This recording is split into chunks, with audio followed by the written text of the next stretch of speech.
மத்தேயு எழுதிய தூய நற்செய்தி அதிகாரம் 10 இறைவார்த்தைகள் 24 தொடக்கம் 33. அக்காலத்தில் இயேசு தம் சீடர்களை நோக்கி கூறியது: சீடர் குருவை விட பெரியவர் அல்ல, பணியாளரும் தம் தலைவரை விட பெரியவர் அல்ல. சீடர் தம் குருவைப் போல் ஆகட்டும், பணியாளர் தம் தலைவரைப் போல் ஆகட்டும், அதுவே போதும். வீட்டு தலைவரையே பெயல்செபூல் என அழைப்பவர்கள் வீட்டாரை பற்றி இன்னும் தரக்குறைவாக பேச மாட்டார்களா? எனவே அவர்களுக்கு அஞ்ச வேண்டாம். ஏனெனில் வெளிப்படாதவாறு மூடப்பட்டிருப்பது ஒன்றுமில்லை, அறிய முடியாதவாறு மறைந்திருப்பதும் ஒன்றுமில்லை. நான் உங்களுக்கு இருளில் சொல்வதை நீங்கள் ஒளியில் கூறுங்கள், காதோடு காதாய் கேட்பதை வீட்டின் மேல் தளத்தில் இருந்து அறிவியுங்கள். ஆன்மாவை கொல்ல இயலாமல் உடலை மட்டும் கொல்பவர்களுக்கு அஞ்ச வேண்டாம். ஆன்மாவையும் உடலையும் நரகத்தில் அழிக்க வல்லவருக்கே அஞ்சுங்கள். காசுக்கு 2 சிட்டுக்குருவிகள் விற்பதில்லையா? எனினும் அவற்றுள் ஒன்று கூட உங்கள் தந்தையின் விருப்பமின்றி தரையில் விழாது. உங்கள் தலைமுடியெல்லாம் எண்ணப்பட்டிருக்கின்றது. சிட்டுக்குருவிகள் பலவற்றை விட நீங்கள் மேலானவர்கள். எனவே அஞ்சாதிருங்கள். மக்கள் முன்னிலையில் என்னை ஏற்றுக்கொள்பவரை விண்ணுலகில் இருக்கும் என் தந்தையின் முன்னிலையில் நானும் ஏற்றுக்கொள்வேன். மக்கள் முன்னிலையில் என்னை மறுதலிப்பவர் எவரையும் விண்ணுலகில் இருக்கிற என் தந்தையின் முன்னிலையில் நானும் மறுதலிப்பேன்.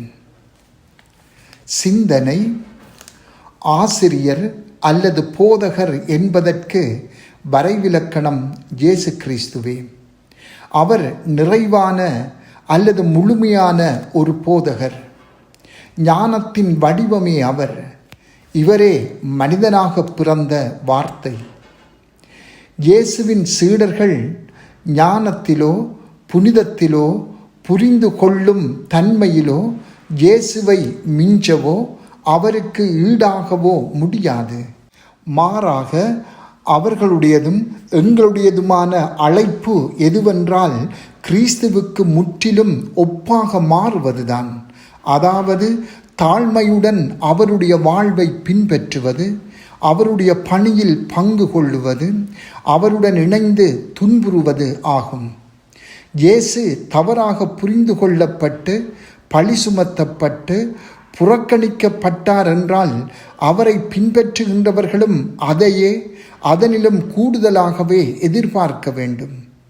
இயேசு ஞானத்தின் வடிவமாக இருந்த போதிலும் யூத மத தலைவர்கள் அவரை நிராகரித்தனர். பெயல்செபூலின் வல்லமையால் பேய்களை ஓட்டுகிறான் என்று குற்றம் சுமத்தினர். இதே போன்ற செயற்பாடுகளை சீடர்களும் எதிர்பார்க்க வேண்டுமென்று இயேசு அவர்களை எச்சரிக்கின்றார். இந்த திடுக்கிடும் உண்மையை சொல்லி இயேசு அவர்களை மனம் தளரச் செய்யவில்லை. மாறாக ஆன்மீக ரீதியில் இவற்றை எதிர்கொள்ள அவர்களை ஆயத்தம் செய்யவே கூறுகின்றார். இயேசு முன்னரே சொன்ன இந்த துன்புறுத்தலையும் தவறான புரிதலையும் இரத்த சாட்சியத்தையும் சீடர்கள் எதிர்கொண்டார்கள். ஆனால் எவரும் அச்சம் கொண்டு ஓடி ஒழிக்கவில்லை. மாறாக தூய ஆவியாரால் பலப்படுத்தப்பட்டு அவர்கள் துணிவுடன் நிலைத்து நின்றார்கள். தமது சாவு வரை தங்கள் போதகரை உண்மையுடன் பின்பற்றினார்கள். எமது வாழ்விலும் கிறிஸ்துவுக்கு உண்மையாக இருக்கும்போது அது எதிர்ப்பையும் தவறான புரிதலையும் புறக்கணிப்பையும் கொண்டு வரும் என்பதை நாம் அறிந்து ஏற்றுக்கொள்ள வேண்டும். இதையிட்டு மனம் தளர்ந்து போகக்கூடாது, கைவிடப்பட்டதாக உணரக்கூடாது. இயேசுவே நமக்கு முன் சென்றிருக்கிறார் என்றால் நாமும் அவரை துணிவுடன் பின்பற்ற வேண்டும். எமது நம்பிக்கைக்கு சவால் விடும் எமது சீடத்துவ வாழ்வை இன்று சிந்திப்போம். நாம் எதிர்கொள்ளும் சவாலை உறுதியுடனும் நம்பிக்கையுடனும் துணிவுடனும் எதிர்கொள்ள மன்றாடுவோம். செபம்.